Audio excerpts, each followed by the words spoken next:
Yes, Gopal Krishnan Vishwanath. Yeah, can you hear me, Virat? Yes, I can. Yes.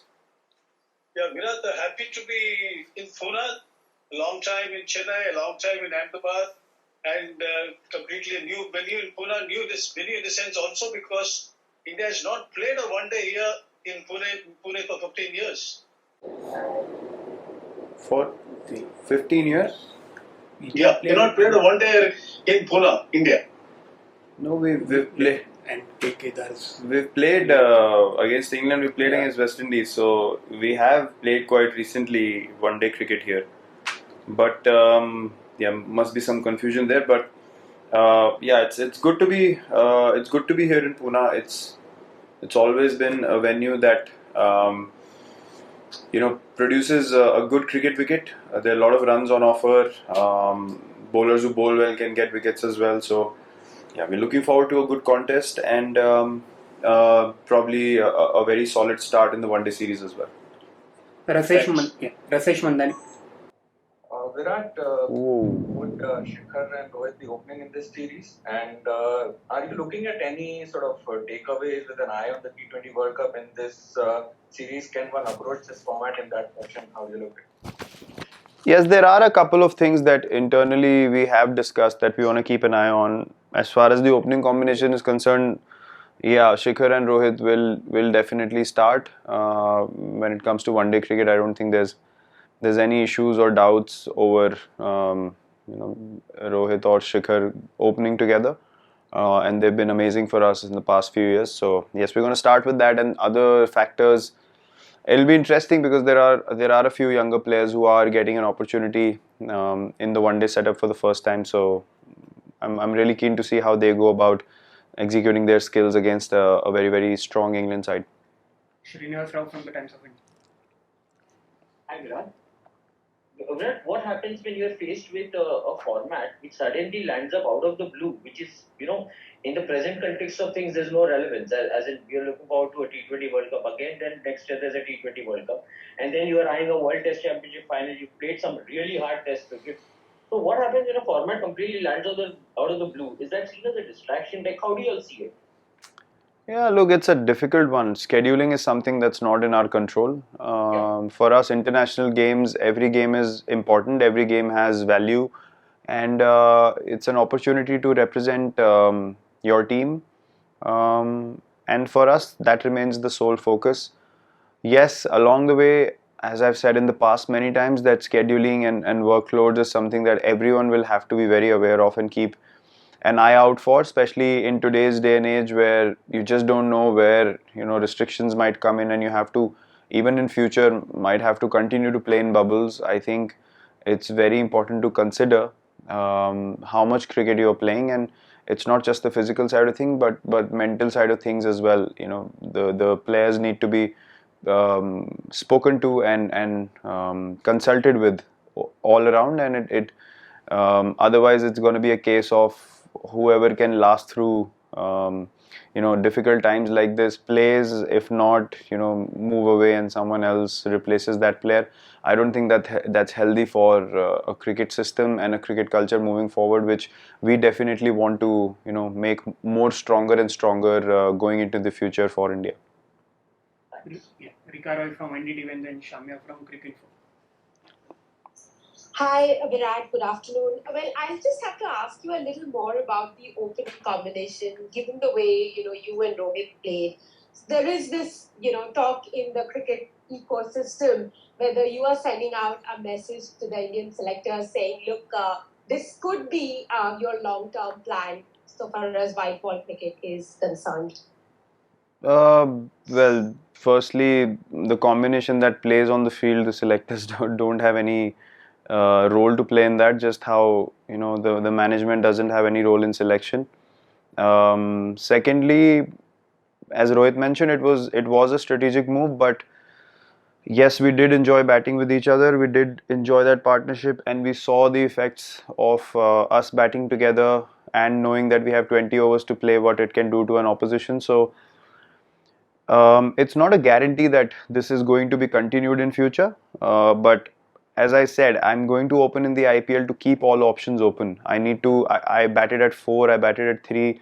Now I want to go back into, understanding my role as an opener as well, which I've done successfully in the past in T20 cricket, so that I provide an option to open up a slot for someone like Surya, who's playing the way he is at the moment, and if he can continue like that, then I should be ready to play any kind of role that the team requires me to.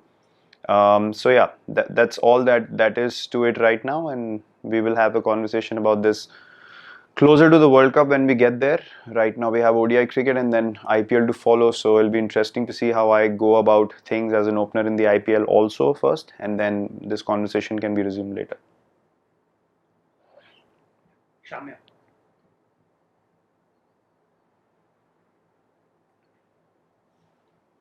Shamya, are you there?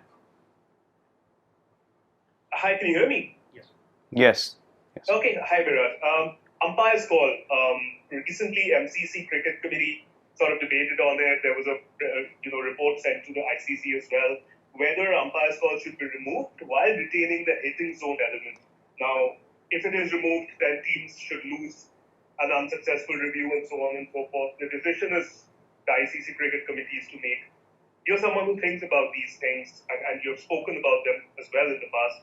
Where do you stand on this? What are your thoughts on the matter? Look, I've played a long time when there was no DRS, right? If the umpire made a decision, whether the batsman liked it or not, it stayed like that. Vice versa, if the umpire gave it not out and it was out, it stayed like that. Whether it was marginal or not. According to me, umpire's call right now is creating a lot of confusion. When you get bowled as a batsman, you don't expect the ball to hit more than 50% into the stumps to consider yourself bowled. So when the ball is being shown as clipping the stumps, the bails are going to fall. So from a basic cricket common sense, I don't think that there should be any debates on that. If the ball's clipping the stumps, it should be out. Whether you like it or not, you lose the review.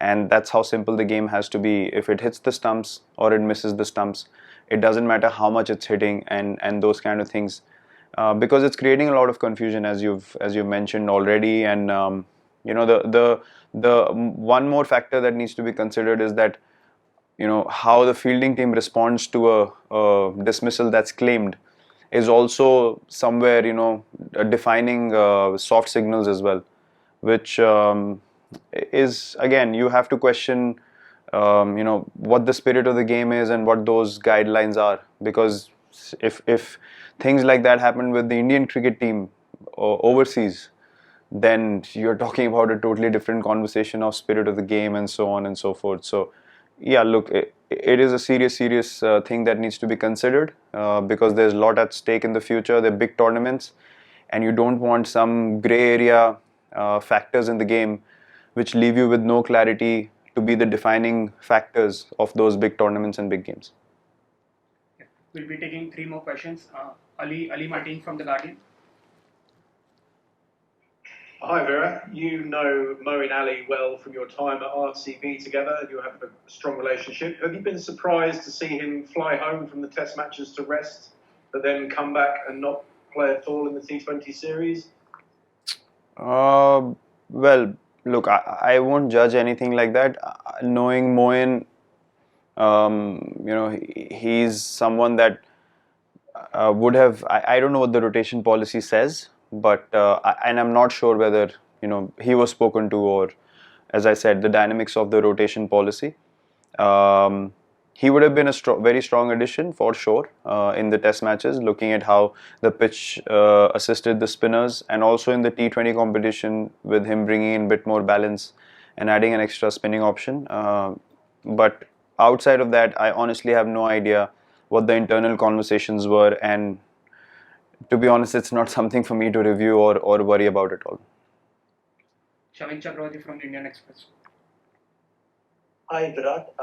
Virat, given the recent COVID spike in Maharashtra, at the back of your mind, is there any uneasiness in the team as regards to playing these 3 matches in Pune? There have been cases outside of the bubble in all the places that we've been at. Look, whether there are few cases or a lot of cases. In today's times, you have to be very, very aware and very, very particular about, you know, the precautions that you need to take, and that's the only thing that's in our control, and we are continuing to do that. We have been successful in 2 cities, and I'm pretty sure with our medical setup and the way the bubble is created, we will have a successful leg in Pune as well, and then carry it forward into the IPL also, because the players understand how much is at stake, the medical professionals understand, the hotel people have been brilliant. We have not felt unsafe inside the hotels or inside our bubbles at all, so I think they've all done a tremendous job, and it's upon everyone to be responsible to be able to continue this successful execution of these parameters. Final one, Sunil then Lele. Virat, इतना cricket खेलने के बाद ये form out of form, ये आप कैसे संभालते हो? क्योंकि कई बार ऐसे रन्स होते हैं कि बल्लेबाज आराम से कर जाता है, कई बार माथा पटका तो भी 10 रन नहीं होते। तो केएल राहुल जैसे क्लासी प्लेयर के लिए अगर हम देखें तो इसको आप कैसे संभालोगे? क्या कहोगे? फॉर्म में रखना कैसा होता है और फॉर्म आउट ऑफ फॉर्म से बाहर आना आपके लिए कैसा होता है? सर, फॉर्म और आउट ऑफ फॉर्म की एक ही चीज़ मेरे जहन में आती है, ये वही गाना है, कुछ तो लोग कहेंगे लोगों का काम है कहना, छोड़ो बेकार की बातों में कहीं बीत ना जाए रहना। तो जितना मुझे ऐसा लगता है कि बहुत इम्पेशंस है क्रिकेट सेटअप के बाहर, लोगों के अपने पॉइंट ऑफ व्यू होते हैं, लोगों के अपने आइडियाज़ चल रहे होते हैं कि प्लेयर के दिमाग में क्या चल रहा होगा, तो और वो जजमेंट बन जाती है, और लोगों को बहुत शौक हो गया है क्रिटिसिज्म सुनने का रेगुलरली। तो कोई प्लेयर नीचे होगा तो बहुत मज़ा आता है लोगों को उसको और नीचे गिराने में, बट टीम के अंदर हमको समझ आता है कि लोगों को कैसे मैनेज करना है। जो प्लेयर इंडिविजुअली थोड़े मुश्किल फेज से गुजर रहा हो, ऐसा नहीं है कि आप क्रिकेट खेलना भूल जाते हैं, बस मेंटल क्लैरिटी थोड़ी कम हो जाती है उस समय पे, और उसी समय में अगर आपको ये भी पता है कि दुनिया में क्या बात हो रही है, आपको बोला जा रहा है आप आउट ऑफ फॉर्म है, तो वो एक और एक्सटर्नल फैक्टर आप अपने सिस्टम में डाल रहे हैं। क्रिकेट सिंपल गेम है, आपको बॉल को देखना है, रिएक्ट करना है, बॉल को मारना है, और एक एक मोमेंट में खेलने वाला गेम है। और ये सब बाहर की बातें मेरे लिए, टू बी वेरी ऑनेस्ट, एकदम फालतू बातें। मतलब from the first day of my career to the last day of my career, ये सब बाहर की बातें मेरे लिए हमेशा और हमेशा फालतू बातें रहेंगी। कौन किस वजह से बोलता है किसी प्लेयर के बारे में, उसके पीछे क्या मोटिव है, क्या उसका सोच चल रही है, वो किस वजह से बोल रहा है, किसका माहौल बनाया जा रहा है, ये सब चीज़ें बाहर ही रहे तो ज़्यादा बेटर है। टीम के अंदर ना तो हम आने देते हैं और ना फ्यूचर में भी आने देंगे। हम अपने प्लेयर्स को बैक करेंगे और कोशिश करेंगे कि उनको एक अच्छे मेंटल स्पेस में रखें।